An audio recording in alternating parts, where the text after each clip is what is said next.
And we're back. We're live for No Sunday Scaries.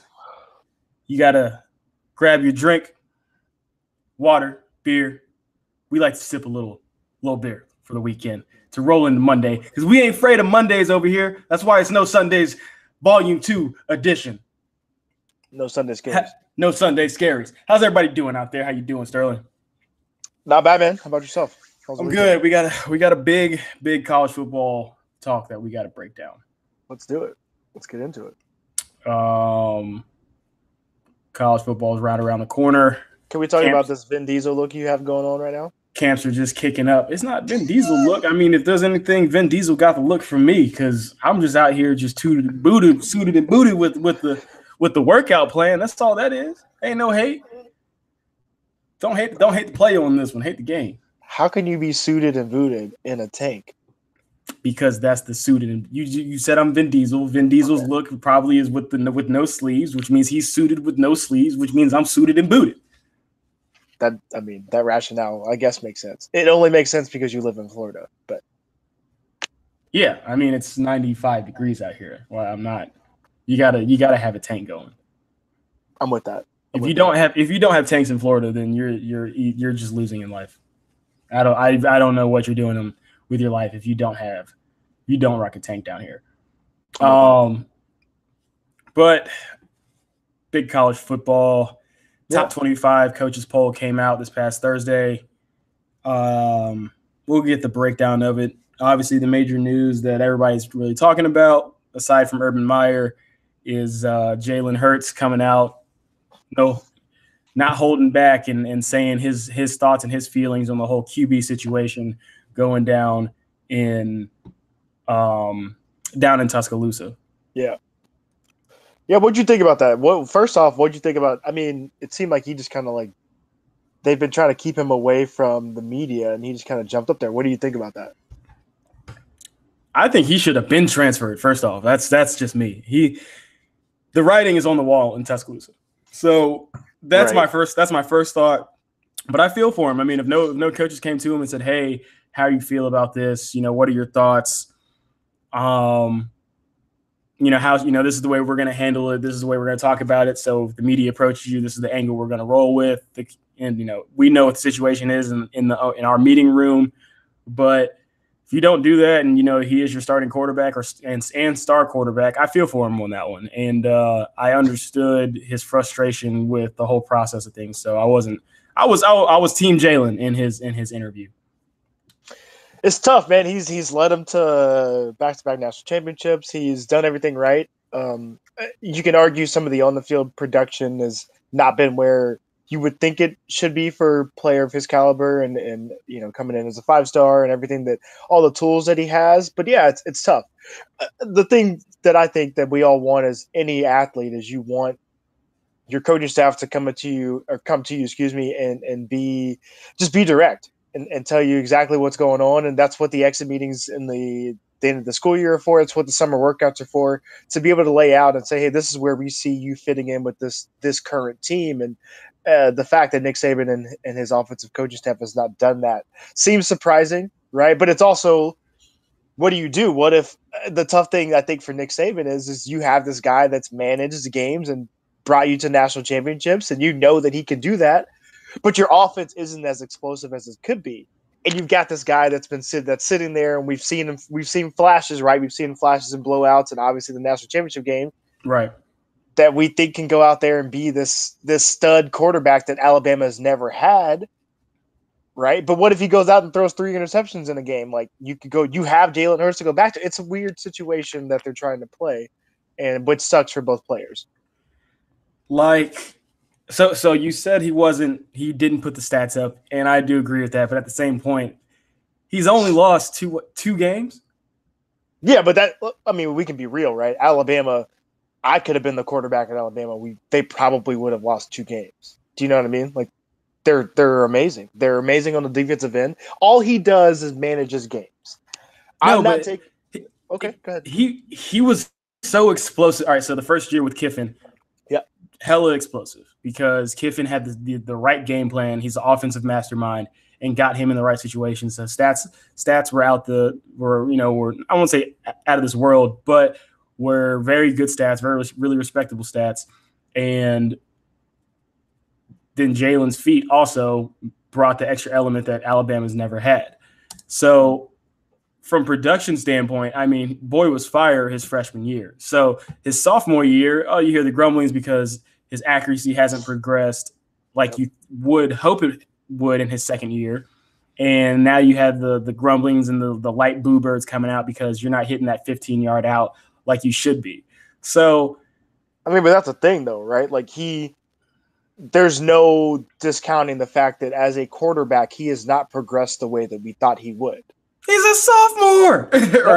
Now he's a junior. Now he's a junior. No, but that offense isn't that difficult to run, right? It's pretty easy, quick outs, quick slants, and quick reads off of play action because their running game and offensive line is so good, and he doesn't make those throws most of the time, right?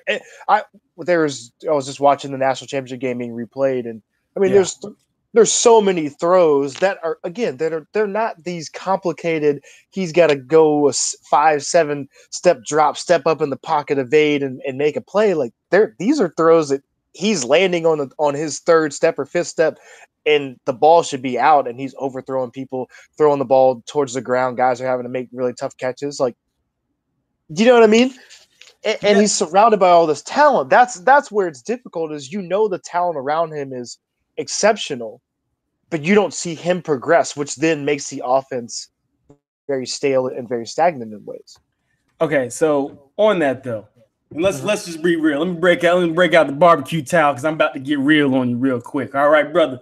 First and foremost, we all know the play calling in the second half. If you watch the whole game, the play calling in the second half was completely different from what they gave Jalen in the first half. I disagree. He missed so many throws. Take the first quarter, right? The only throw he really missed was the overthrow in the cover two where he broke through this. I forgot what receiver it was. It could have been Ridley that broke through the seam and he overthrew him.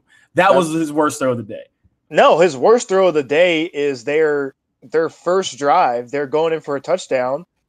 Ridley, I think he just runs a fade from like the 15. And Jalen Hurts, I mean, he is wide open. He's wide open off of the break, off of the line, and he overthrows him. Okay. So yeah, I remember that play. All right. So I'll give him two bad throws. No, yes. But see, these add up, right? You can't have multiple overthrows, multiple misses throughout a game, and then expect to say, "Oh, well, the play call was different." Yeah, their play calling got different because Georgia's beating that ass. Right? The play calling was different because they didn't utilize Tua's legs. They were trying to go Jalen's legs to open up the passing routes in the passing lanes, but instead, that makes it easier to throw. But Sterling, see, but Georgia was already key. Georgia had Kirby Smart. Okay, they know the exact offense that they wanted to run with Jalen, and this is the biggest thing that comes in with Tua. So when you switch up the whole play scheme with Tua coming in, and then you're going more vertical routes, you're opening up so that he can look off the safety, boom, boom. Actually, I mean, that was a hell of a throw that he did to win the game. But just the passing lanes and the passing tree was just. But even Tua's throw, one of the touchdowns, right? Like he throws a guy open.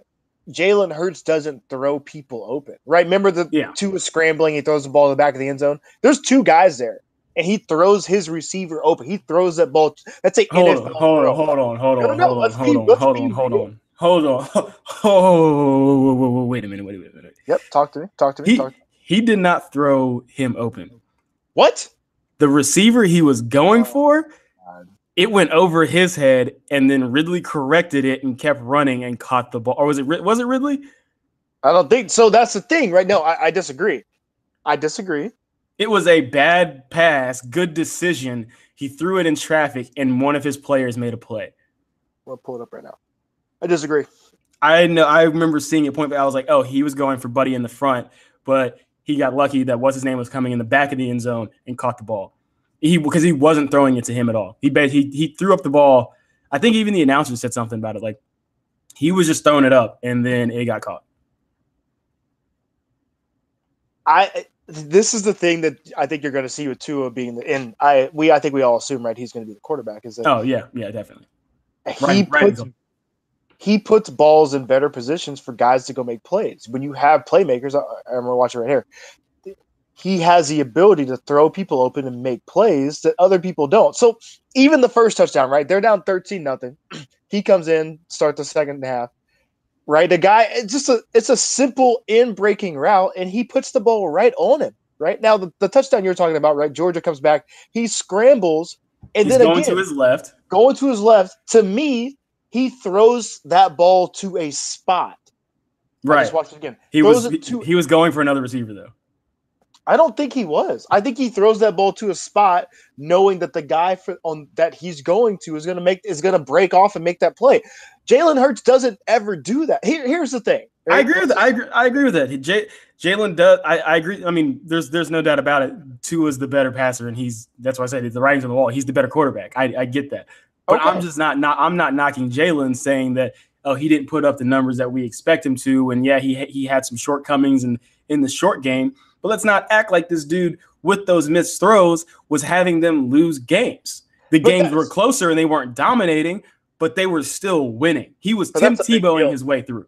No, and he wasn't even Tim Tebow, right? Like Tim Tebow made plays.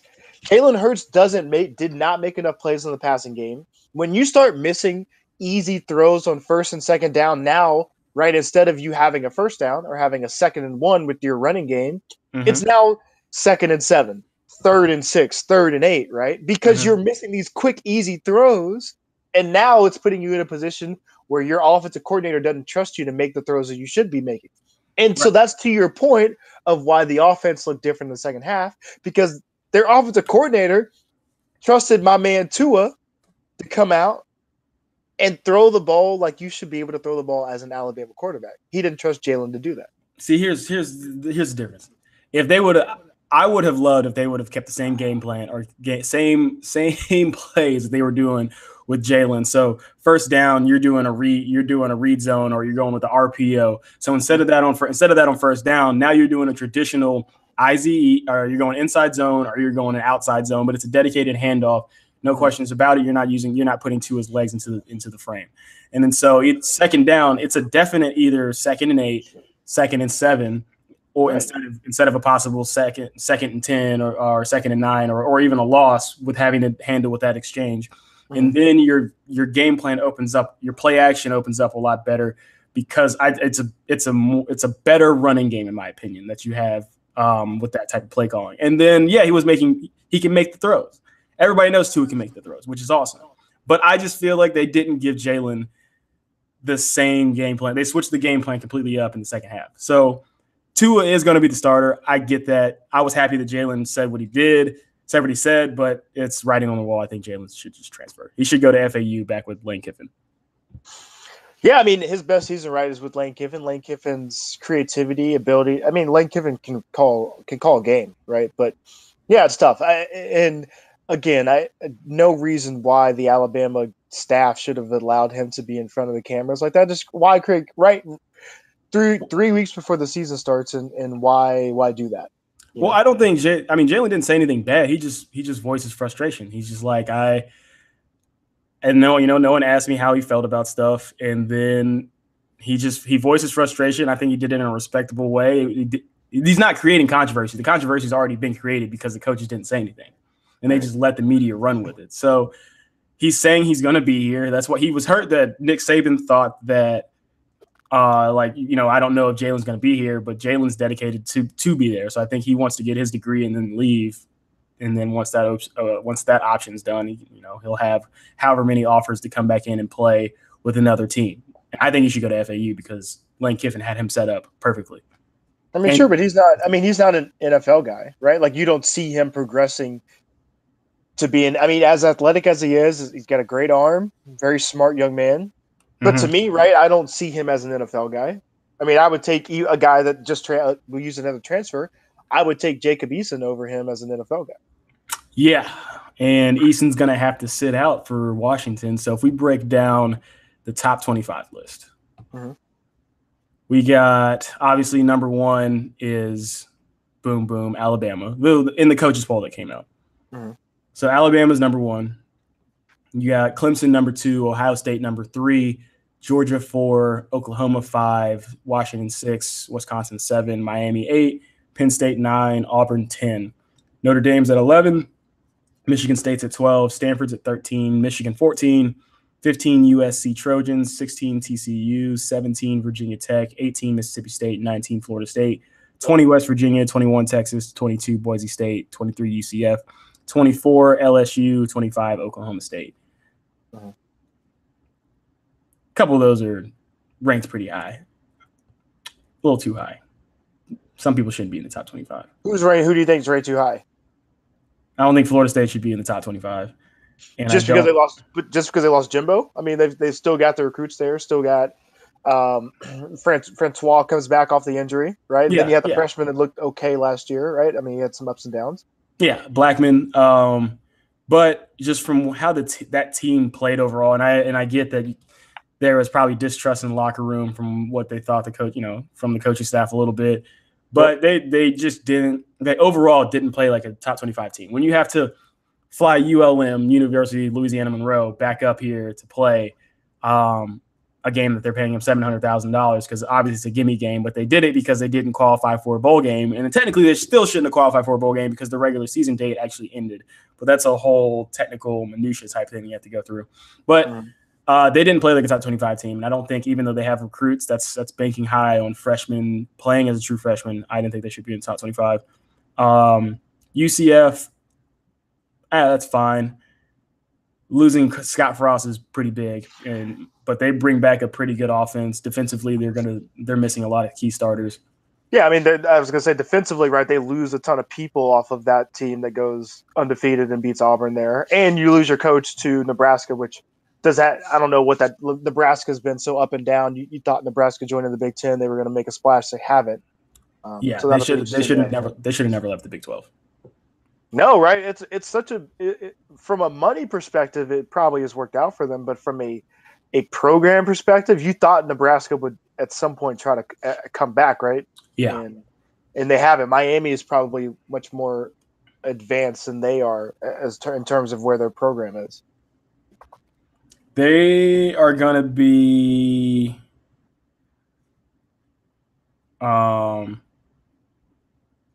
they're going to be at the bottom end of the Big Ten for just about the whole time.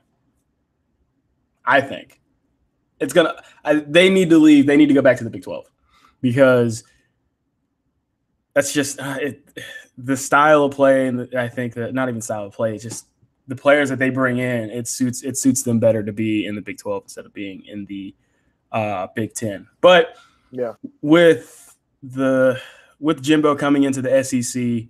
And you have Joe Moorhead coming into the SEC. So you think that, because we had a little whatever beforehand. So you think Jimbo is probably the best coach, second to Nick Saban in the SEC conference? I don't know. That's what a lot of people are saying now, that he's right there. What are your thoughts? I mean, obviously there's a ton of change right now in the SEC. Ton of new coaches, right, from Ole Miss to Arkansas. Florida, Tennessee, and then Texas A&M. Where does Jimbo come in, and do you feel like he's now right behind Nick Saban, or do you still kind of give that edge to maybe Kirby or some other coaches? No, I definitely, if I'm gonna rank coaches, it's Nick Saban 1. I'm going Kirby 2. Joe Moorhead, I'm actually gonna put him above Jimbo at 3. The new OC, the now converted OC head coach down in Mississippi State. Yep. And then I probably put Jimbo 4. And then at 5, obviously you have to respect Dan Mullen's pedigree and what he did at Mississippi State and out Florida. So probably him. 6, I'm rounding it out with the coach from Vandy. Mason? Yeah, I think last year, after he found that piece of paper that he's been missing for that entire first year, once he got his playbook paper back that he found randomly in his house, which is hilarious. Vanderbilt turned around last year. It's like the plot of Waterboy. Literally, like the green notebook. He finally found his green notebook, and then Vandy turned it around. So that would be my coaching rank. I'd have Nick Saban 1, Kirby 2. Then I had Joe Moorhead at 3. who did I say it for just a second ago? I should have wrote it out as I said it. Yeah, but those would be my top three. It's tough. I think Mullen at 5. I was gonna say I think Dan Mullen's a really good coach. I think Muschamp, obviously Muschamp from a defensive standpoint is a really good coach, and I think now he's understood to make sure that he's got the right offensive minds in there. And you saw what South Carolina did last year. Yeah, I think there's it's interesting that people are trying to put Jimbo ahead of Kirby Smart. I think Kirby has shown at Georgia already. He's put that stamp on there from both sides of the ball, right? He's great. He's a great defensive mind, and he's been able to show you what he can do from an offensive side. It's gonna be interesting. Georgia losing what they lost last year. They lost some pretty big players from the defensive side, like Roquan, and then to lose both of your running backs, and then kind of have a weird place with your quarterback situation. Obviously, you have Fromm, but then you got the 5-star coming in from Harrison. Yeah, Harrison High School, shout out. Justin Fields. What do you do there? So I think that's where Georgia's going to be. It's going to be intriguing. Do they have enough, and are they the factor that they think they are to fill some of those voids defensively? And how does that offense look when you don't have that two-headed monster in the backfield? I'm just gonna get this sip on for all my Georgia fans out there, because what I'm about to say, it's gonna go down hard. So, oh man, this is tough. I hope James Wiley's not watching right now. Georgia fans, I'm sorry. Last year was sweet. UGA will not do anything close to what they just did last year, because they're going to realize, damn, Nick Chubb and the Sony Michel combo was so potent like that. And I understand you have Holyfield in the backfield. I was going to say they got Holyfield back, right? Yeah, you got Holyfield. Well, Swift, obviously, I think is going to be the starter. Then you got Holyfield also. If that combo can kind of replicate anything that Chubb and Michelle had, then maybe. But no, you're going to see the big drop off, because I think Fromm's a game manager. He's like a quarterback that you normally see at Alabama. Justin Fields is obviously a playmaker, but I mean, it's a true freshman. You can't expect true freshmen just to come in and just start balling like that. I mean, we're in a different time frame. People do expect that, but me personally, no, I don't expect a true freshman to come in and just be like, I'm going to take you to the national championship. So I see it's going to be pretty tough for them. I think the obviously the rivalry game with the Gamecocks is going to be telling, but I don't see them replicating anything close. I think it's going to be another Outback Bowl year for the Bulldogs, and the Bulldogs are very familiar with going to the Outback Bowl. That's like Groundhog's Day pretty much for going to the Outback Bowl. So let's maybe see them play Michigan again. Let's look at their Michigan State. Sorry. Let's look at their schedule. If this pops up. Right. I have like 5 things open right now. All right. So they start off with, right? Why are they playing Austin Peay? That sounds terrible. You want Georgia's schedule? Yeah. All right. So yeah, Austin Peay. So like you said, South Carolina, that second week will be interesting. 9-8 there. A gimme game against Middle Tennessee State. Missouri is not much of a thing there. Tennessee, new coaching staff. It allows Tennessee to get a few games under them, but they're still not going to be ready for Georgia at that time, right? So Georgia, theoretically, depending on how it's at South Carolina, right? So at Williams-Brice. But you assume they win those first 5. They play Vanderbilt. Vanderbilt's got to go to Georgia, so you think that's another win. Then LSU.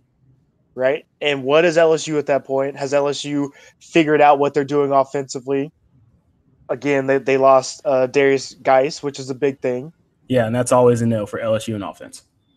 Well, that's the thing. Right? So LSU is supposed to be better offensively this year, right? Well, yeah.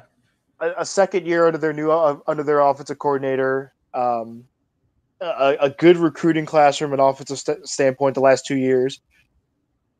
I don't know. I mean, again, it's for me, right? When you're in the SEC and you get games under your belt at that point, where are you then, right? And is Georgia's defense at that point where they can withstand some hits in LSU with Fromm at quarterback and everything? And is Fromm still the quarterback at that time? Then that's going to be the big question. I think so. That's the thing. I think, like you said, there's no way Georgia replicates what they did last year. But because, I mean, their schedule's so easy, right? I mean, that's their biggest games are LSU and Florida. They're back to back, and then they play Auburn. I mean, but you're overlooking that's at Williams-Brice Stadium. It's a 3:30 game. No, I'm not. That CBS game, I was just talking about that with some people, right? That's going to be, like I said, it's going to be a telling game because you have, I think South Carolina, obviously they're not going to win. They're not going to win the SEC outright or anything like that. But I think they're one of the scariest teams because they have a lot of momentum. This is the first time I think in a long time that Muschamp has the full fan base behind him, and hoping that they can make a strong push or a big run. And I think it's a dangerous team. They have players that have bought in, and that's really all you need as a head coach. And then going into Williams-Brice is always tough. You got Sandstorm that's going to start popping up. You got Fromm going in there for the first time, or Justin Fields, whoever's going to be playing, but it's going to be a first for both of them.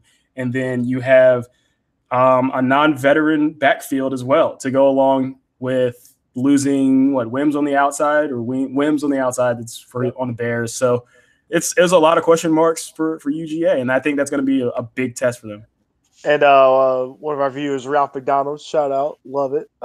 Just pointed out to Oregon's OC. Shout out, Ralph. OC it's his first year. I was kind of going back and forth if it was his first or second year. It's his first year, so that'll be interesting, right? Like, is LSU's offense good enough at that point? Like you said, games underneath their belt. It's at home. Georgia's only got a few tests. They got South Carolina. They got LSU. Mm-hmm. Florida's always it's a rivalry game. The cocktail party down there in Jacksonville, and then they got to play Auburn. Can they win those 4 games? That's the only thing, right? Like, to your point, it's not going to be the same season, not the same players, but can they win those 4 games, not have any letdowns, and then put themselves in a position to go back to the SEC championship game, and then potentially play, an Alabama or Auburn again and try to win and go back to the national championship? Do you think this is going to be another year in the East where Missouri, for some reason, comes out of nowhere and wins the East and then goes to the conference final for no reason? Because everybody's beating each other up. I think they have their quarterback comes back. It's not no, it's that dude that's supposed to be like on the NFL radar. Yeah, number 3. What is his name? But yeah, he's back and strong year last year. Obviously, they didn't have the wins to go with it, but let's look at the momentum that Missouri could have starting in the SEC. Obviously, I think the only challenge to Georgia in the SEC East is Florida's had the players. Yeah, but it's have they had the players though? They have. They've had the play. Listen, man. Florida's got dudes. Florida's always known for speed. They were known for speed with Urban Meyer. Yep. But as of late, they haven't gotten those same type of recruits. Then they just had a 4-star got kicked off the team. Well, yeah, they have, right? So they had some issues. Gainesville's always had issues for whatever reason. Now they got some. Now their coach is no longer on a boat, having sex with sharks, and which is hilarious. Great picture. That's just so weird. Like, what? Now you get a dude. Listen, Dan Mullen had Mississippi State in a position every year where you're like, hey, they're 8-4, right? They challenged every year in Alabama and A&M, like they were there, right? Now you give him Florida athletes on the offensive side of the ball. Listen. Hold on, but you're assuming. But let's this one big factor you're missing out. Yep. By the books, he's the worst recruiter from a player standpoint coming out of high school in the state of Florida. You got Taggart at Florida State. You got Charlie Strong at USF. Yep. UCF is going to pull a little bit because if you go to UCF, they have a pool in the middle of their campus. It's ridiculous. And then the record, and then what they just had last year. So in the mind of a high school kid, they're hot right now. And then obviously you've got the U and the turnover chain. So you have all of those coaches, and now you have. I think Dan Mullen is at the bottom of the totem pole when it comes to recruiting for Florida. So he's not going to be able to stroll into Miami, Fort Lauderdale, and pull those players back up into Gainesville. It is Florida. At the end of the day, it is Florida. At the end of the day, it's Florida. But he's fighting some great recruiters, and you saw what. But he's been there, right? But I think that's the thing you're forgetting, right? Dan Mullen's been at Florida recruiting, done a great job there recruiting. So I think he knows the perils. He knows some of the advantages and disadvantages he has at the moment. And again, he's inheriting a team that that was there. That they listen, their plays away. They're just offensive plays away from winning so many games the last 2-3 years. Now you put his offensive stamp into that SEC East. Listen, I think they make a run. And again, I mean, all you have to do to derail Georgia is beat them in Jacksonville. That Yeah, I'm just trying to get some stats for the Gators from last year for who their biggest returning starters are. I had, when you have like everything going, I always hate this when you have everything loaded up, you got all the information right there, and then your systems just want to start like going real slow. It's like when you're in a hurry going somewhere for like, hey, I gotta go to like a wedding, blah blah blah. I'm running a little late, and then you get behind the slowest like beat up old Buick that's got like somebody that's old decrepit person driving. They have no idea. It's always so let's look at. I mean, Florida's the same way as Georgia. Like these schedules are so easy, right? Charleston Southern, then Kentucky, who will be better, but whatever. Colorado State, nah. Again, Tennessee early. It's her fourth game. New coach, new play. Everything that's going on in Tennessee right there. That should be a win, even though it's at Tennessee. Then you play Mississippi State, right? Dan Mullen's got to go back to the place he was just at. To me, that should be a victory for Florida, right? Then the tough one is LSU. LSU comes to Florida. I give the advantage to LSU, but it's at Florida, right? So you never know. You kind of hope that the home team and the home crowd kind of gives you an advantage there. Then you've got Vanderbilt and then Georgia, right? After that, you got Missouri, South Carolina, Idaho, then Florida State. So potentially, right, Florida really should be at the worst 9-3. At the worst, I'll take that back. At the worst, they should be 8-4. At the best, they should really be like maybe they lose to Florida State and Georgia, so 10-2. And to the recruiter, Ralph is saying that Charlie is less than Dan Mullen, not bringing the personality game in there. I don't know about that. I just totally disagree with that in Florida. Like Charlie Strong, right? Charlie Strong has dominated Florida. The reason why he succeeded so much, and that's why it was so weird to see him go to Texas, was he had a stronghold in Florida. Yeah. That's why he did so well at Louisville. But all right, so because I remember, all right, so I don't know how many games for the Gators you watched last year with Felipe Franks, who's going to be the starter. Yeah, he's not good. Really strong arm, but has to reel that in. If he can't really reel that in, then he makes bad decisions too. Like just not. I feel like he's not like the quickest decision maker. But yeah, go ahead. Well, he was a redshirt freshman last year, I think, right? Redshirt or true freshman, one of the two. But freshman under the tag. I think it was real surprising that Malik Zaire didn't win that job out. So I don't really know what was wrong with him mentally. But Felipe Franks has a ridiculously strong arm that you have to hone in on. And is Dan Mullen the quarterback whisperer like Jimbo Fisher was with Jameis Winston, who also has a strong arm like that? I don't know. 562 yards, two running backs over 500. And then you had two receivers that were over 400 yards last year. So I don't know. You said 9-3? I think they should. I mean, theoretically, right? Florida should go 9. I mean, with the schedule that they have. With the schedule, they should go 9-3. I just don't know about that. But I do think, and if anybody wants to take this to the bank, go to Vegas. I think the biggest dark horse for going to the college football playoff is Mississippi State with Joe Moorhead, because you are literally giving him the spitting image team offensively that he had at Penn State. At Penn State, yeah. But with a better quarterback, in my opinion, bigger quarterback. Better athlete. Better, yeah. It depends on how he comes back from the injury and how he's been running. No one really knows yet. I haven't seen too many clips coming out of Stark Vegas for their camp, but you have two strong running backs. One's more of a bruiser. One's more shifty. And it's not Saquon Barkley, but if you have that two-headed monster going back there with Moorhead's offensive strategy, which is ridiculous. Like if you go back and look at Saquon Barkley, they were reforming the line of scrimmage 2 yards down the field. He was seeing his first defender at 3 or 4 yards. No, that's not fair with Saquon Barkley. No, that's always kind of that's my question for him going into the NFL, especially too. Like I felt like there were just times where he was such a better athlete than people in the Big Ten. Yeah, that it just kind of wasn't fair at times. And how does that translate now when everyone is the same, right? Now, I mean, yeah, he's great, he's fast, he's strong, all that type of stuff. But like people are just as fast as him now. People are stronger than he is, right? And he's not going to be able to have those same views. So it'll be interesting to see him with the Giants. Yeah. On that quick note, I think it will be interesting because when you have that advantage in college, but now you're meeting everybody at the line of scrimmage, I think he's a freak athlete, has the power. I feel like people might be let down off of the hype that he has coming in, and I don't want that. I don't think he's going to be a bust or anything, but I don't know if he'll replicate the number.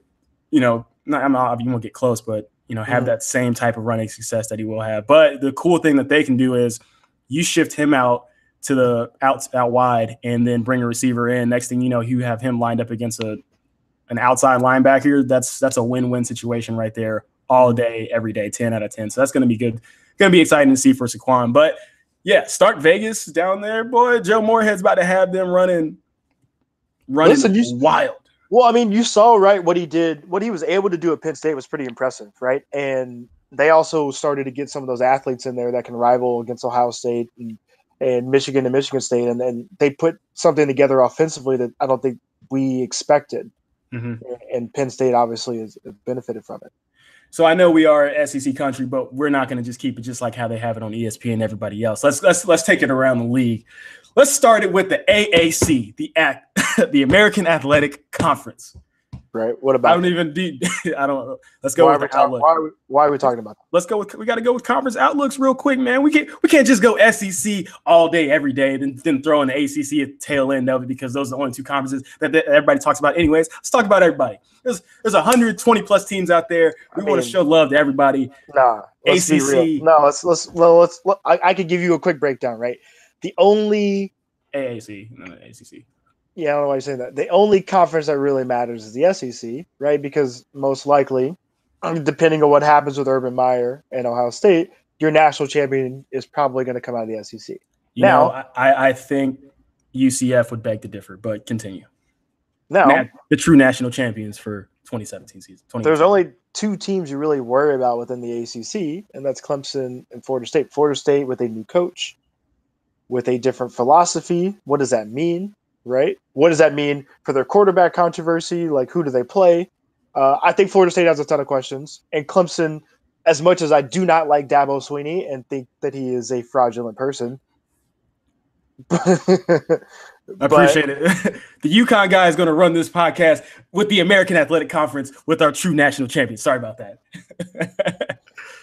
But it'll be, the ACC is Clemson's to lose, essentially, right? And they've had a stronghold on it for a while. NC State was better last year. North Carolina, you can kind of see coming. Duke's in a sense taking a step back, but taking a step back from 8-4 to 7-5 is what it is, right? I think the interesting thing is, can Miami replicate what they did last year? And I don't think they can, personally. I just hope that they don't do the turnover chain every single week. It was fun this year because it brought like a little bit of the youth swagger back. Yeah, it brought something different. And everybody else starts doing it. Then you had like the turnover pads for like Georgia. Everything's kind of getting a little corny now. You got to know when to get out of the game once it's not like, a novelty anymore. It's not like kind of cool. But I starts the season with LSU. Yeah, there's really what you got that game. You got Louisville versus Alabama too to start out with? No, I don't think they play. I don't know. I was looking at opening weekend stuff earlier, but excuse me. But yeah, Miami, they play LSU. That's a huge game. Then they play Florida State middle of the season. Then Virginia, you think will be better? I mean, their schedule's pretty easy, right? Like Miami should be in a good position depending on how they play Florida State, LSU, and Virginia Tech really towards the end of the season.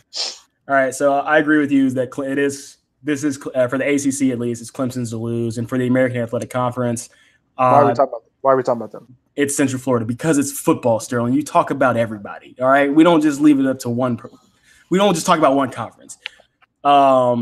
But let's be real. Why? But what? What do you mean? What do you mean? Why? Everybody's putting in the blood, sweat, and tears for their school, for their team to get the pride to try and go to a bowl game of one of the 50 bowl games that are out there. So let's recognize real out here. Balls, right? We can talk about that, but let's be real. Is on an outlook. Who? Okay. So you're saying why are we talking about them because they're not going to match? Like those teams aren't going to be in the college football playoff? Is that what you're trying to say? No, I'm saying I am saying that, but also, is UCF going to have the same season that they had last year? That's not the point. No, that is the point. No, it is the point. Was it's a conference outlook. That's the point. No. Let's be real. Okay. We're doing like an overview right now of college football. Right. Where are they going to be come Thanksgiving, right? Right before championship week. Where are they going to be? Well, if you would have asked the analysts that same question last year, you would have said 0-8 or something like that. But look at that. They went 13-0. So you never know the magic that comes out of college football, Sterling. So let's keep rolling down the list. What you got for the Big 12? Who do you think is going to come out of that? Obviously, the biggest story with them is Oklahoma Sooners, because you don't know where Murray's going to end up. Is he going to be the starter? If he loses the starting spot, is he going to leave college and say, I already got baseball in the bag, let's just roll with that? Like, that's a tough situation right now where – for me, right, like his agents come back out recently because, you was talking about, maybe he'll play, maybe a couple years, blah, blah, blah. It's a tough position. Like, do you play this kid who's supposed to be all world? And what if he doesn't play well? Do you bench him? If you do lose him, do you want to bench him? Do you want to have this crazy?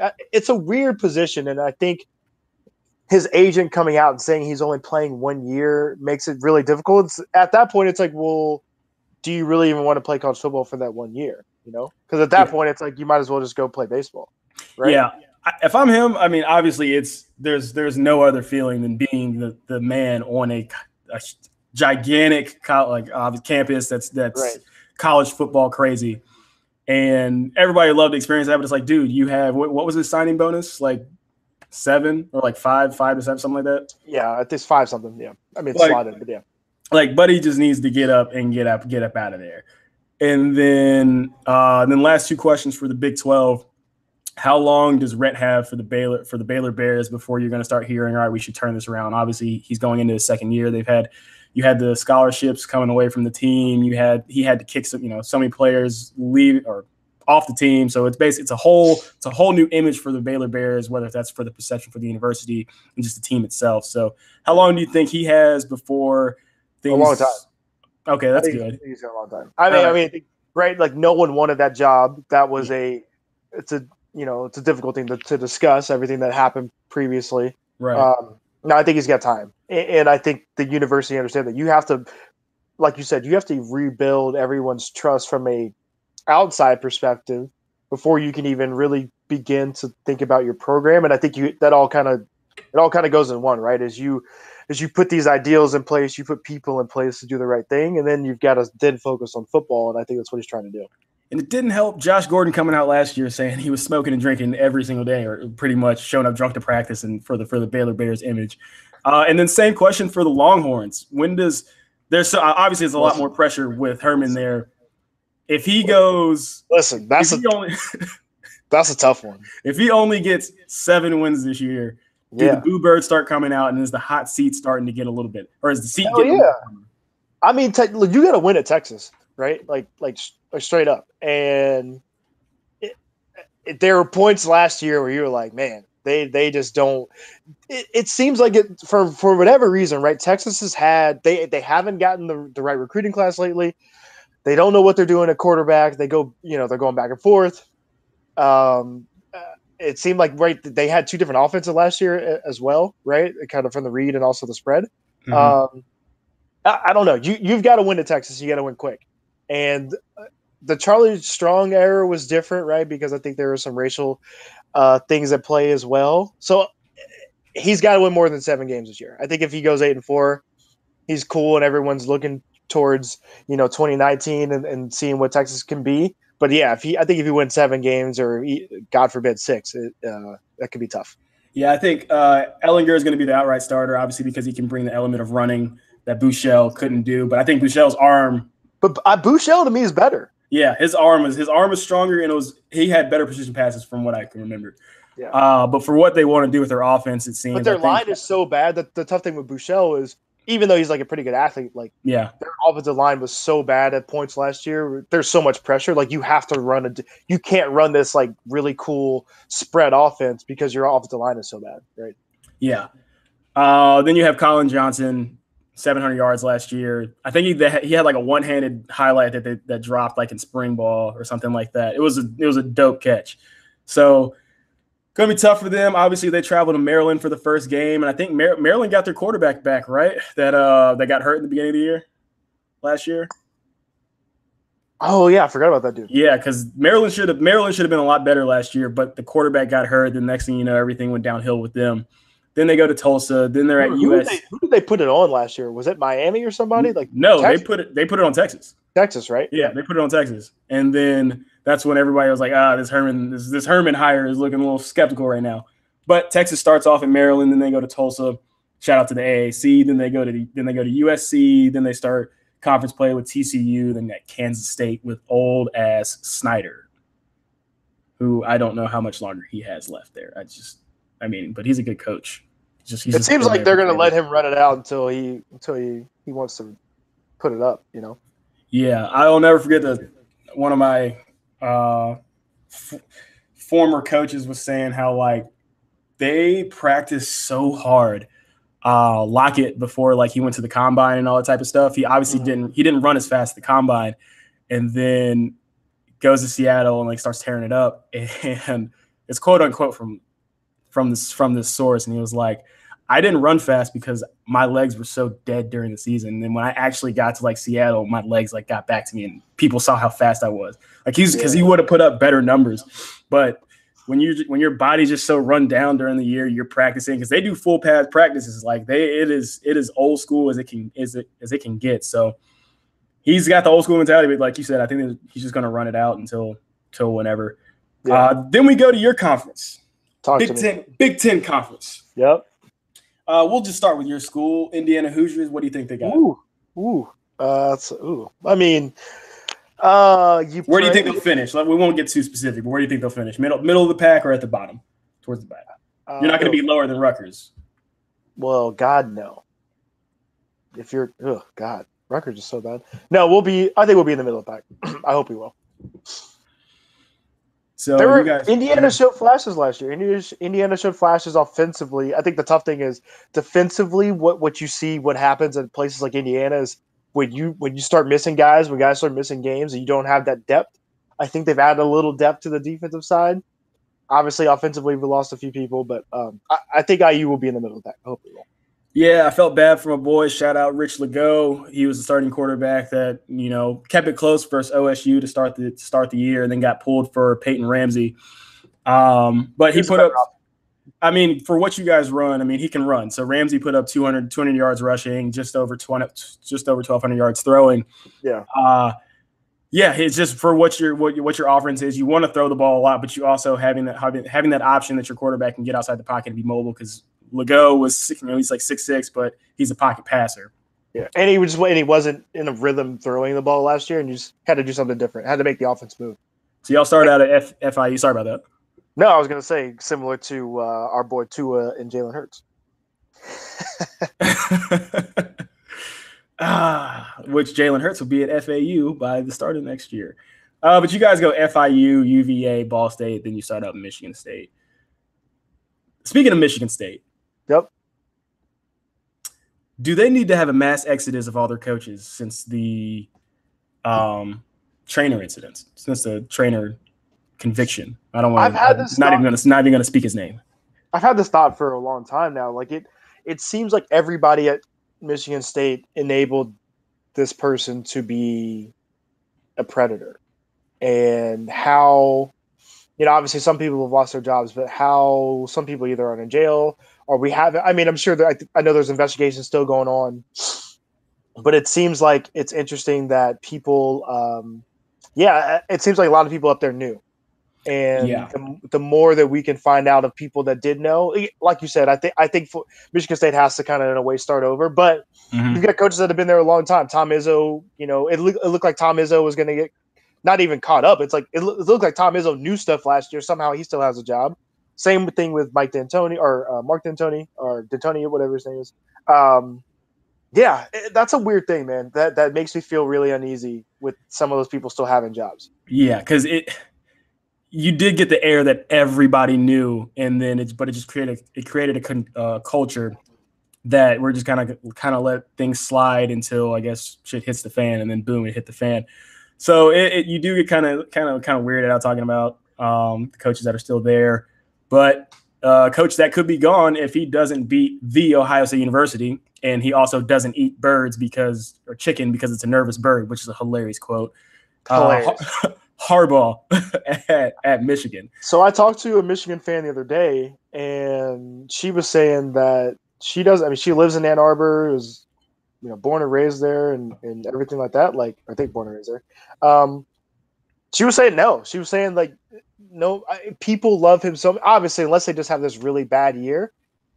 Even if they don't beat Ohio State this year, like I don't think he's going to be on the hot seat. And I found that intriguing because they haven't won from the talent that they have. They've had quarterback issues. They've had great defenses, though, but they haven't put anything together. And you expect a Jim Harbaugh team to put things together. You expect Jim Harbaugh quarterbacks to put things together. And that's why it was strange. Where did Spate go? He's at what, UCLA or something like that? Or it's a California school. But you do. No, I thought it was Arizona. It's Arizona? I thought it was one of those. Maybe it's at UCLA.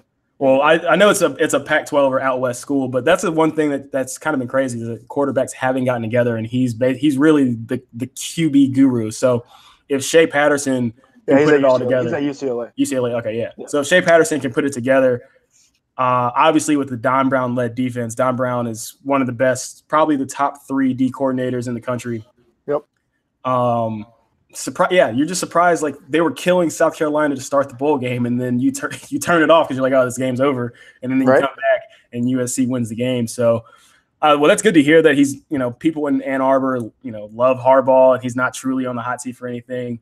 But I think he should be, don't you? I mean, don't you think he should be at this point?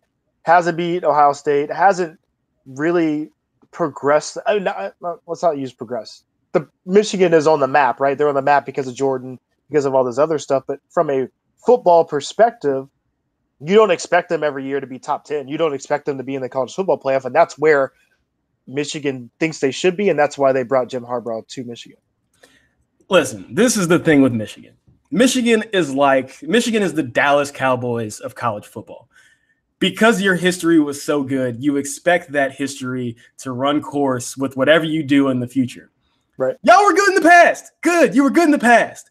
Now, I think that kind of plays into how that girl that you were talking about gave you the kind of the report on Ann Arbor and how they feel falls in. I think people kind of realize like, yeah, we were good then.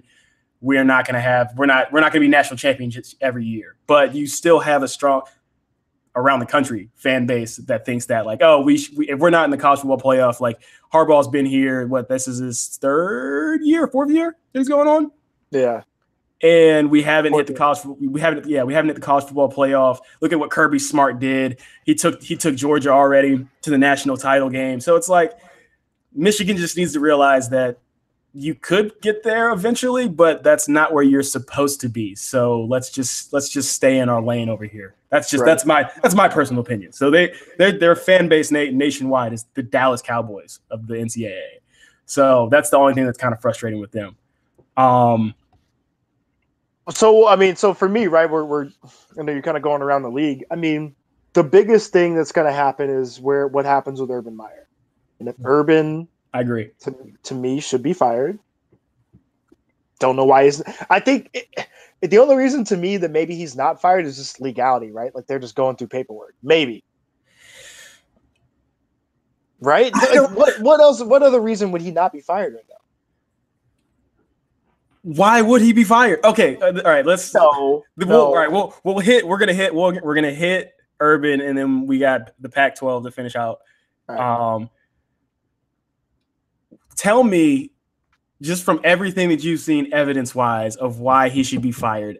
And the biggest one, and then I know we'll already address it, is that he wasn't 100% truthful to the media at the media day. So other than that, why should Urban Meyer be fired? Because he had a guy on his coaching staff that he knew committed a crime, and it was a crime against a woman, right? False. No, it's not. What is false about that? Didn't commit a crime. There was no charges brought down. There were no charges. I am giving you exactly with the info So you're a coach and you know a man has put his hands on a woman, right, inappropriately, right? And you still employ him. From a moral standpoint, obviously, I would say No. you're gone. From any standpoint, right? From my personal, I'd be like, you're gone. I understand that. Just even though I've heard it. So, but from everything that went through the proper channels, police got involved. What's from the interview that Smith had, he told Urban, what happened. He said he never struck her. Urban's obviously going to take his word. He said the police got involved. The police said there's not going to be any charges. From Urban's end of things, that's it. And he goes on. And then so if Urban went through the proper channels of what, and that's how he said it, that he went through the proper channels. If Urban did those things, you have to, there's two storylines. There's what Smith has in those text messages that don't have anything really to do with Urban Meyer. And then you have what Urban has done with the information, and if Urban's wife had told him this. So the X factor, like we said on the podcast, is if Urban Meyer's wife told him. We don't know that. Obviously, you know how dynamics of a marriage work, and you're like, there's no way that she didn't tell him this info. No, but there's also another thing that Deshaun, who's in the chat, just put in. Is Shout out to Deshaun. Is the Title IX part of it correct? Right. So if he did not report it properly, right, underneath Title IX, he should and would be fired, correct? But he said that he reported it, though. He said he took the proper channels. But then either he lied about it or he's BSing us now, right? We don't know. That's the thing. We don't know, and it's so hard because we don't know. I think we do. I think we all know that he should be fired. And I'm not going against. I mean, I'm with you on he should have been fired originally. Anybody with common sense can say that he obviously knew this information just because it's your wife. She's not going to not tell you. Right. But from the information that we're told, Smith said he gave all the info to Urban, said he never hit her, said the police got involved. Urban took the proper channels. Boom, boom. So basically that interview by Smith clears Urban of the knowledge that he didn't know of the actual physical abuse. He said that the police got involved. We had an altercation. There's no charges coming. That's that 2015. So the question is does Urban need to, can you hear about it? Does he need to become a gadget inspector and keep digging? Is then he should have been fired in 2015. Urban allows him to still be on his coaching staff for another 3 years. Brett McMurphy, right, does all this digging. Comes out with he either comes out with an article or whatever he did, right? Mm-hmm. That next day, Zach Smith is fired, right? So why did it take Brett McMurphy to say something or dig up this information about this guy for him to be fired and for you to say, oh, well, you know what, I actually did this in the past? Like, no. Okay, right? Well, he dug up the text messages that we don't know that Urban knew. So Brett McMurphy started this out with, I have text messages of abuse of one of the coaches abusing his wife on the Ohio State team, which I think were like released later, blah, blah, blah, blah, blah. So if you have that that information in writing that Urban supposedly never knew about prior, how can you fault him from this university standpoint? If he went through the proper channels and then Zach says he didn't know or didn't tell him. Period. No. If he went through the proper channels, then he should be fired. That doesn't make you're not making any rational sense there. You went to the no. Okay. Right? Wait. If you go through the proper channels and you report this incident, then that person should now be removed off of your coaching staff. Correct? Am I wrong there? Is that a wrong thinking? For my coaching staff, yeah. Okay, so then it should not take a reporter digging up these old incidences for this person to then make him be fired. Right? Okay. Okay. But let me put this in play, and let's put it in the perspective of it's not a coach. No, but coach has to travel with you, I guess. No, it's all exactly. No, like the fact that he stayed on the staff, regardless of if Urban did everything right, then why was he still on the? It's remember, the movie A Few Good Men. Yeah, you want the truth, can't handle the truth. No, it's like when Tom Cruise looks at Jack Nicholson, right, and he's like, if Santiago was to not be touched, then why did he need a transfer? It's the same question, right? That right? Okay. No, it's the same thing, right? It's like Santiago was not to be touched, and your orders are heard crystal. You just said it, right? I'm trying to do the scene in my head, right? And he's Yeah. like, "You said Okay. it crystal, right?" I Get the remember what I acting out. said. We'll get Okay. the acting out. We'll cut it, and then we'll send it Okay. for your demo tape so Okay. you can get an acting role. Thank you. No, I understand what you're saying. All I'm saying is from everything that we have heard, I don't know what the investigation is going through and what they found, what else they found out from Ohio State standpoint from the school and the administration. From everything that we have heard, I don't think there is enough to fire Urban. And then also with all the money behind Urban, I forgot what his contract is. What is it, seven a year or however much he'd be owed if it's a wrongful termination. So that's my thing. That's what we were talking about yesterday. Is we feel, I mean, there's got to be an issue legality wise, right? Paperwork wise. Why? To me, that's the only reason why he's not fired at this point. Shout out to Sean. Urban got to go. Urban needs to go. Everybody's saying Urban's got to go, but it's if he all right. That also determines. Okay, let's go back. So that also determines the Big Ten. If Urban is gone, now it's wide open, right? Even though Penn State lost a little bit last year, they still bring back the quarterback. Their defense is pretty much intact from last year. You think then Penn State becomes kind of the leader in the clubhouse, right? With Michigan State right behind, and then Michigan, depending on what they can do offensively, right? Yeah. And then what does Scott Frost do at Nebraska? Like all kind of those four teams are kind of vying there for, and obviously, and we always forget about Wisconsin, but Wisconsin playing Wisconsin ball always ends up running the ball hard, and then they had the freshman running back last year. Yep. That was just absolutely nasty. So they'll probably win the West, and then you'll see them in the conference championship versus if Urban doesn't come back. I would guess either. I think it's Penn State. Yeah, Penn State or Michigan. I would assume. Yeah. But yeah, college football hinges on Urban Meyer because what Ohio State's been in the last three out of four, right? Since the inception of the college football playoff. 3 out of 4. So that's a spot that's going to be definitely opened up. We've already talked about the SEC, and then obviously, hey, you know what? Like I said, I'm not going to go back on my word. Let's hit Conference USA. Oh my God, no! Who you got coming out of Conference USA? Houston. Do I need to tell you the teams for Conference USA? Isn't Houston in there? Don't disrespect the AAC. Everybody knows Houston left Conference USA like 2 or 3 years ago. They're in the AAC. I didn't know. That's how Tom Herman got the job at Texas because he started balling out and took Houston to almost undefeated. Yep. Blah blah blah blah with Corn, I think. Who is in CUSA? All right, so the biggest players obviously it's going to be FAU with Florida Atlantic University. The Owls, you got Lane Kiffin, that offense. I think they got the quarterback this year back for Johnson, who had the blood clots last year from Last Chance U season 1. And he should be the starter for this year. So FAU is going to win Conference USA outright. They'll go to the bowl game. No one ever knows what Notre Dame's going to do. They need to join a conference, and then we'll finish it out. Pac-12. Who do you got coming out of the formerly known Pac-10? Do you think Colorado is going to replicate what they did last year? No. All right, we'll go through. And then you have UCLA, you have Chip Kelly, whatever, back in college. So we got to see what the Bruins are going to do. USC, obviously losing Sam Darnold to the draft.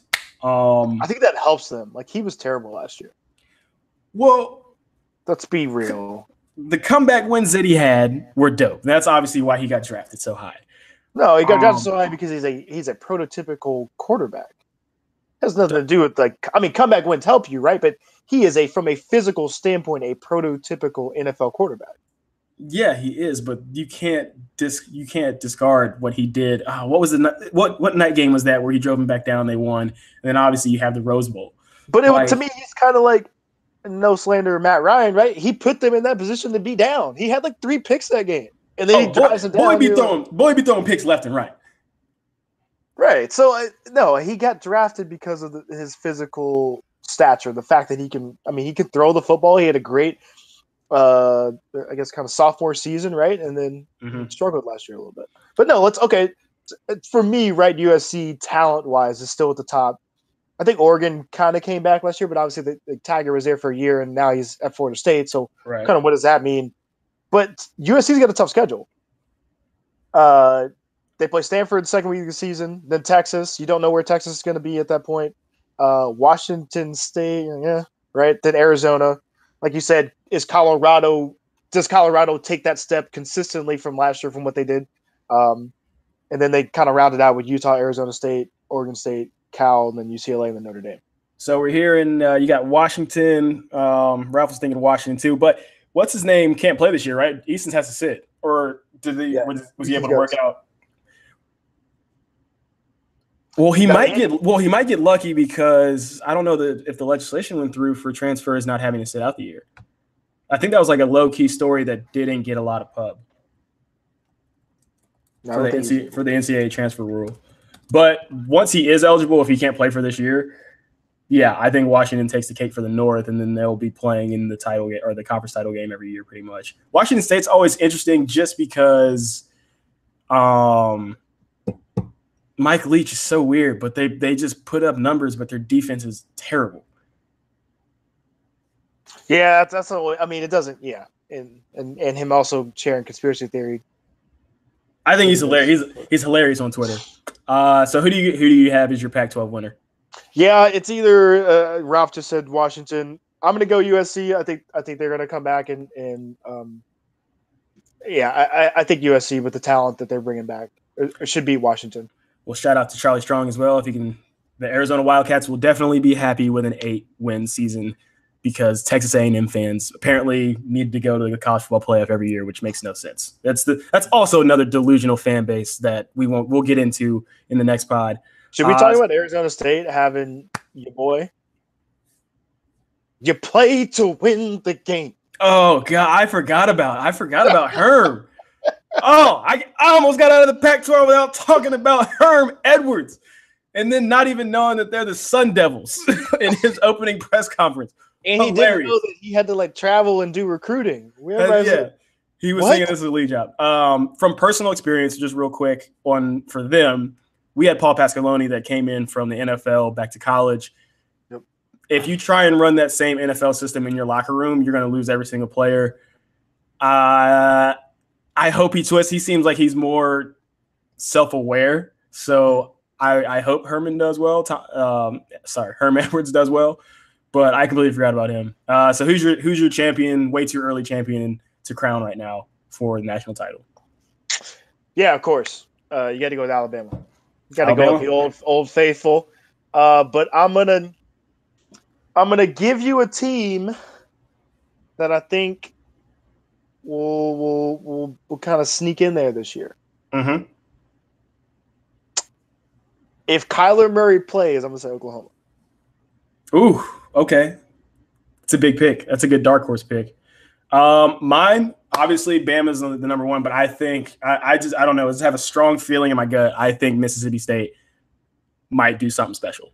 Oh wow! Okay, interesting. I think them Bulldogs down in Stark Vegas. I'm putting that much trust in Joe Moorhead. I was gonna say you're putting a lot of stake in Mr. Moorhead there. Well, what he won didn't he win the national title at Fordham or took him there or something like that? But quarterbacks put up numbers. You see what Penn State did with him, and I think it's a no-brainer with the talent you have at Mississippi State, SEC talent, SEC speed. You have Fitzgerald back at quarterback if he can produce and do the same thing. So I got my biggest dark horse behind Bama as with the Bulldogs of Mississippi State. Okay, interesting. That's an interesting pick there. Not Georgia. Nope. Not USC. Not Washington. Not Oregon. Not Miami. You will only hear that pick on this program. But we're gonna bring back with another no Sunday Scaries next week. NFL talk. It's gonna be tough. NFL's in a tough. They're in a weird spot with me personally, and then with a lot of people around the country. So that should be good. So that's it. And then, shout out Cap. Shout out Cap. We don't censor that name on this program like EA Sports did, and it wasn't a memo from the NFL or anything. But we'll be back next week. Appreciate everybody listening. Thanks for stopping by. Y'all have a good week. Y'all have a good Monday.